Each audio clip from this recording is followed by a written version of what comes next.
sorprehendidos pela graca, pela fe não perequeo a prostituta Raabe junto con os incrédulos, pois ela recibiu os espias em paz. Os cananeos haviam ultrapassado os limites da graca, por essa razão a ordem dada a Israel foi: entrematem todos eles e queimem os seus bens. No entanto, permaneceram em Canaã aqueles que não haviam cruzado essas fronteiras, todos os que estavam dispostos a quitar a graca que Elohim queria estender a eles foram salvos da destruição. Graca para o povo de Israel, segunda oportunidade. Graca para Raabe, a fé de grau de mostarda, a aliança estendida a Raabe. Graca para os Gibeonitas, embaixadores enganosos, bengkaw o meldikaw. Graca para o povo de Israel. Segunda oportunidade. Josué, filho de Nun, enviou secretamente de Sittim duas espias, dizendo-lhes que de fazer o reconhecimento da terra de Jerico. Quando Moisés enviou espiões para inspecionar Canaã, o povo se recusou a entrar. 40 anos depois, novos espiões são enviados com resultados diferentes. Espiões são enviados publicamente. 12 espias. Em segredo, 2 espias. Atuacaw 2 espias. 40 dias inspecionando. 3 dias escondidos. Informe 2 espias. Desanimam o povo. Animam o Josué. Embora a nova guerra tenha falhado miseravelmente diante den tentacao de Balaaw, Elohim les dio uma segunda chance. Nesta ocasião não havia cachos de uvas nem frutos da terra, apenas uma história de fé a de Raabe, que encorajou Israel a possuir a terra prometida. Graca para Raabe.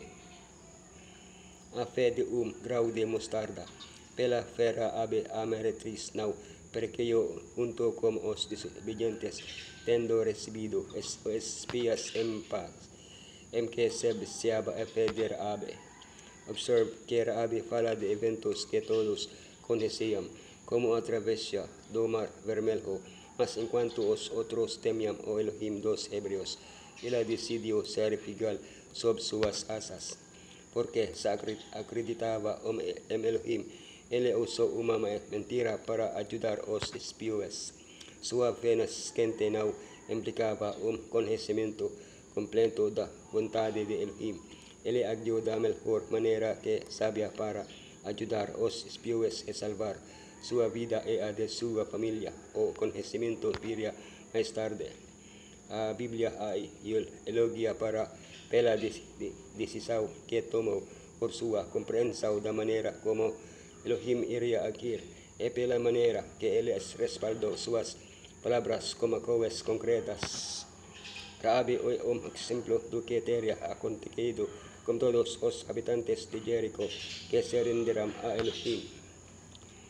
A aliança estendida a Raabe, quem sair de casa naquele momento será responsável por sua própria vida e nós seremos inocentes. Nós seremos responsáveis por aqueles que permanecerem na casa, se alguém se atrever a colocar as mãos neles. A lógica de Raabe era discutível. Agi com bondade, hesed. A salve e voces, agora a jam com gentileza e salve a mim e aos meus parentes. Embora não soubesse disso, Raabe estava pendido a Israel que agisse em relação a ela como Elohim havia agido em relação a Israel, ou seja, com bondade, hesed. Os pessoas pediram a Raabe que cumprisse as mesmas condições que haviam cumprido para escapar da morte no Egito. Dessa forma, ela foi incluída na aliança de Elohim com Israel.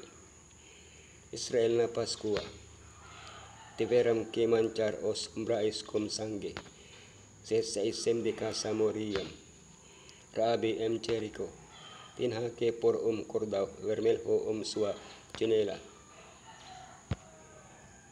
se ise de casa moria, Kraka para os Gibeonitas, embexadores enganosos, eles foram a Josue no acampamento de Gilgal, e desceram a ele e aos israelitas, vemos de uma terra muito distante, portanto agora paca uma alianca conosco.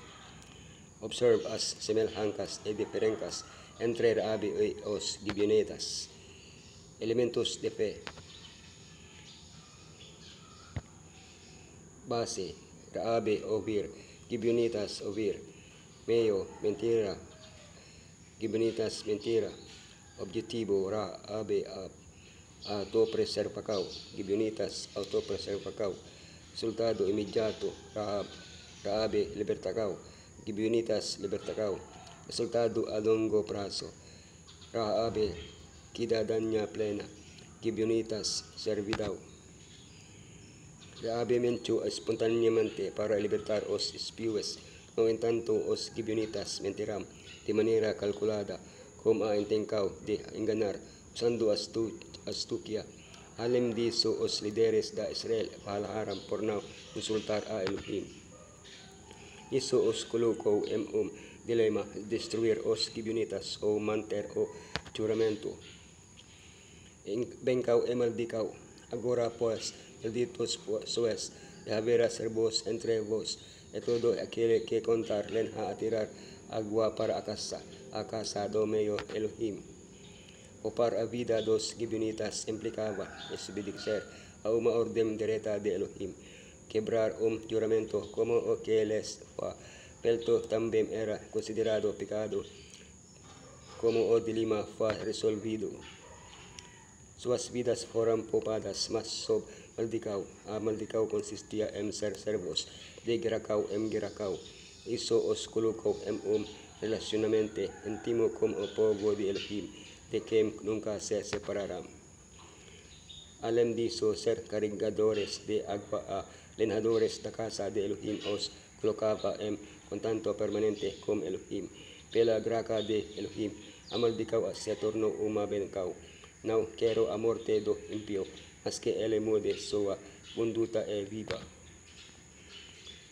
Os filhos de Israel deveriam ocupar todo o território que Elohim les designara. As nações que rejeitassem a adoração e o serviço ao verdadeiro Elohim seriam despojadas.